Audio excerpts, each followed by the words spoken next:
Hi, I'm Mark from ProFit Personal Training here in Liverpool, and today we're going to continue with the advice we're going to be giving you for the Xtreme Storm event.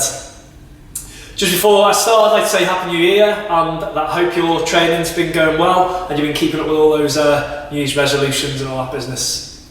Okay, so today we're going to talk about running. Now, running is a massive area that we could talk for quite a lot of time on, so we're going to try and get quite specific today, particularly on the event. The stuff we're going to be talking about today is conditioning exercises aimed at reducing your risk of injury, but also improving your performance on uneven surfaces and also difficult terrain like sand and mud, which I believe you're going to be experiencing quite a lot of. So before we move on to the specific exercises for today, I just want to very briefly talk about your weekly training schedule for running. Now, you're aware that the course is 18 kilometres in length, so your training's going to have to reflect that. So the first thing you want to be making sure you're getting in is your LSD, your long, slow duration runs. Leading up to the event, you want to be looking at trying to get up to around 20k pretty comfortably. That's covering the endurance element of your running, and you want to be doing something like that about 1 to 2 times a week. Another element you want to cover is your shorter, faster, high intensity type running. So around 5k, we're keeping it less than half an hour. Again, 1 to 2 times a week, working on your speed endurance. Also included in your weekly schedule, you want to be getting in some interval training and or hill training, depending on what's available to you. Again, 1 to 2 times a week, and you want to be working at kind of maximum intensity, and we're sort of working on sort of power endurance elements of your training. And then also included in your weekly running schedule, you want to be doing your conditioning exercises, which is what we're going to go on to next. So now we're going to move on to the exercise section.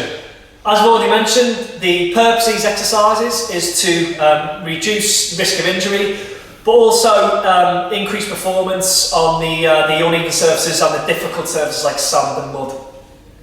So the first exercise is single leg. When we're running, you spend sort of 80-85% of the time on a single leg, so single leg exercises are pretty important. So first one, single leg squat.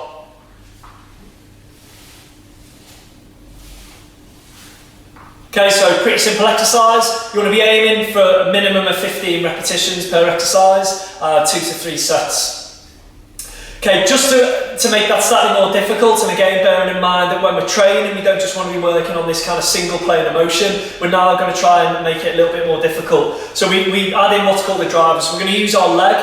Next exercise is something you may have heard of, which is called the clock squat. So we're using the imaginary clock face, okay? So what we're going to do is we're going to squat, point our leg out to the front.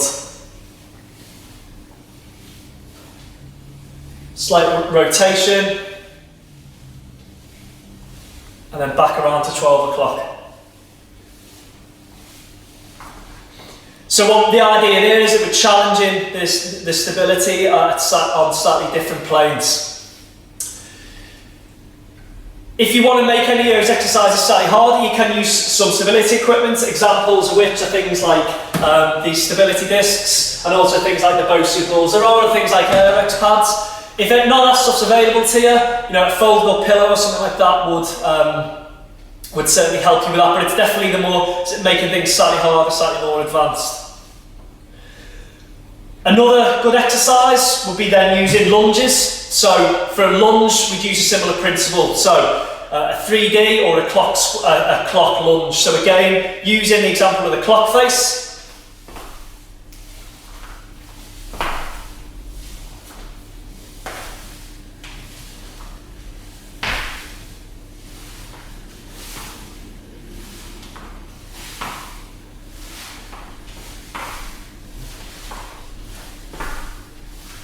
And back around to 12 o'clock. As I mentioned with all those exercises, rep range, you're looking at least 15 repetitions per exercise, 1 to 3 sets. So moving on then, we're going to bring in some other exercises. Now these ones do, as you start to see, involve a little bit of equipment. Again, if you've got these bits, things like the hurdles, the box, the step, then great, use it in the gym. If not, it's not going to take a huge amount to kind of improvise and kind of find steps and things like that and stuff to jump over. Okay, so we're going to go through some more exercises now. First one, if you think, would be speed step ups. So all you need to do for this, just nice and quickly, working on the step as fast as possible. Another good exercise for power will be squat jumps. So again, we're going to squat down and then jump as high as we can.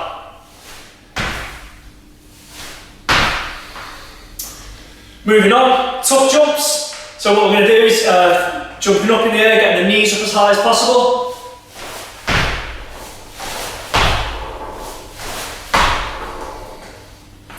Okay, and then the last one, kneeling sprint blast off. So kneeling down next to the step if you need it for the stability, and then we're just going to power up as high as we can.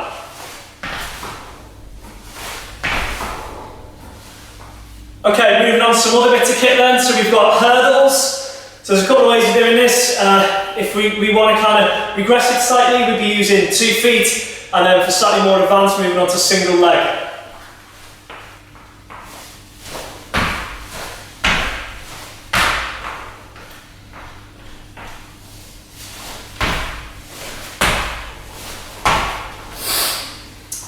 Okay, final 2 exercises using the box. So we've got box jumps first of all. So we're going to just power ourselves up, landing on the box ever so lightly, and then jump back off.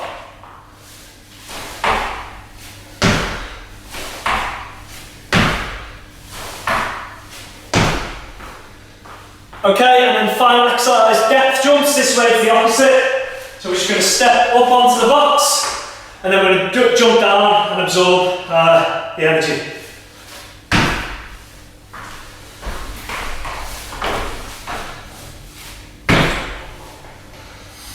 Okay, so there's all your exercises. They can be done individually. For this type of exercise, we're looking at around 10 repetitions, 1 to 3 sets, and again, just building up from there.